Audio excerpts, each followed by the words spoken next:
Hi, my name is Jimmy Chin, and I'm a photographer and filmmaker.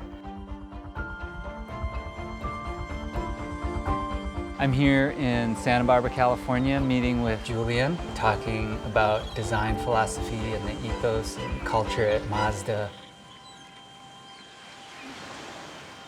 How do you get your inspiration before you even tackle the next job, knowing what you may want to do? As I get older, I'm much more conscious about how I choose my projects. Like, I have to be pretty moved by it and inspired by it.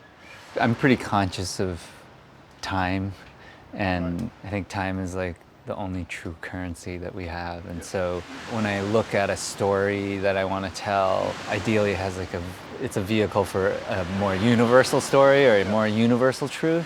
When you look at how the world is evolving, do you think your role and your inspiration and what you want will change or try to accommodate to make an impact? You know, a lot of the work that I do is really exploring kind of human potential, because I found so much meaning and inspiration in nature. And certainly somewhere in there is a hope that, the work moves people to be outside, to have those experiences, to think about the environment. Within the world of cars, for us designers, it's really about conscious living.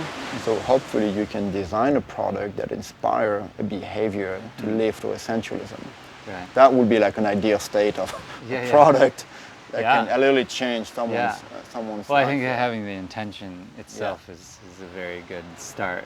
Do you think there is an intention for the movies that you're doing, and I think we're doing the same from car design, is to show people that there is a benefit to live a life that is much more essential, to really kind of shut down all the noise and then focus only on one craft and do the best we can at it. Yeah, what you're saying is actually central to the narrative of the film, because you could say that the film is really about intentional living.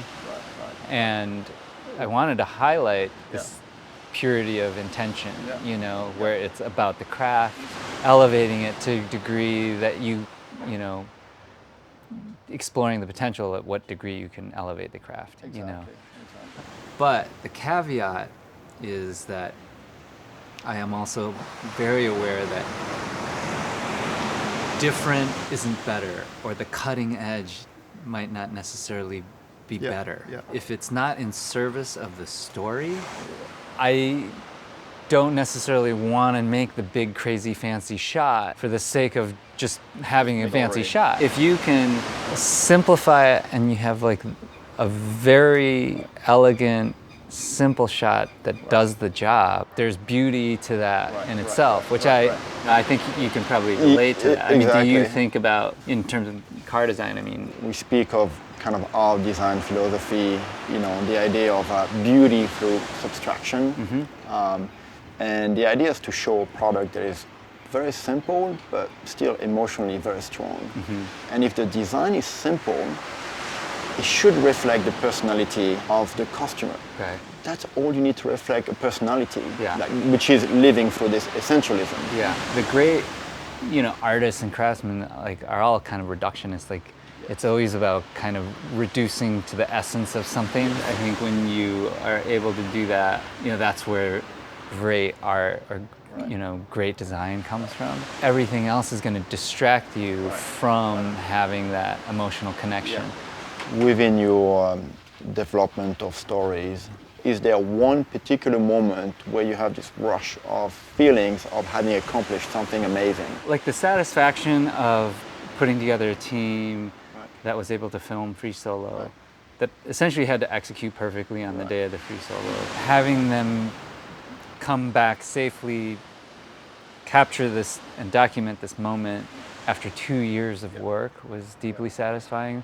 But the whole film process itself is, these moments when you see everybody bring the best of their craft, because once one person brings it, and in this case it was kind of Alex, he brought incredible craft to what he was doing. That was satisfying. I love the idea of everybody coming together and bringing the best of their craft best of their capacity to something. For you personally, like, is there some sort of idea of what true mastery looks like? Mastery seems to be a journey, right? It's a journey of, in our case, maybe 45 years trying to master one craft. Even though it's a long journey, there is very small kind of short timing in which you feel you accomplished it. Yeah. And it goes away because your mind wants to restart Yeah. again. Yeah.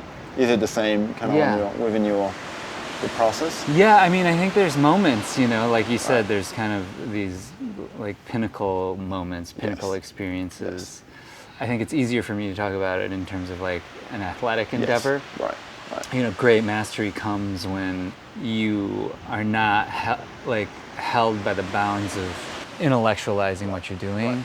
I also think in filmmaking, I see great mastery in other filmmakers, but I think personally, and maybe everybody feels this way, but like you never really feel like you've truly mastered anything because there's always so much room for growth and so many other things to explore.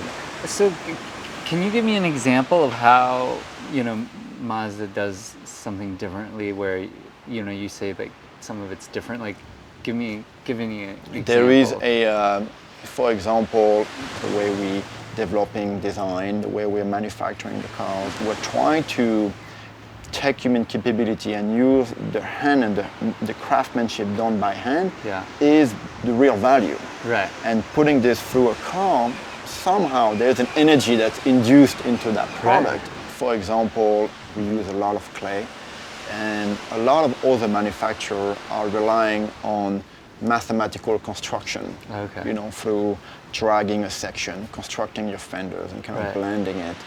But the way we're doing it, we're trying to approach it from a perspective of art, meaning that we want to let the craftsman completely free with tools and craft it as if it was a piece of art. Wow. Yeah, it's pretty So amazing. it's essentially handcrafted. Completely like handcrafted. As a sculptor. Yeah. Even the paint, I think, is an amazing story.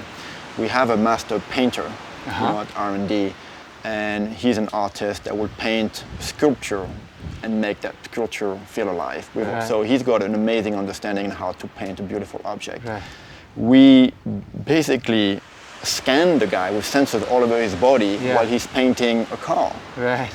And we program every robots on the assembly line having the same rhythm. No way. Which is insane, wow, that's amazing. So when you look at the car at the end, the paint is not mathematically perfect. Right.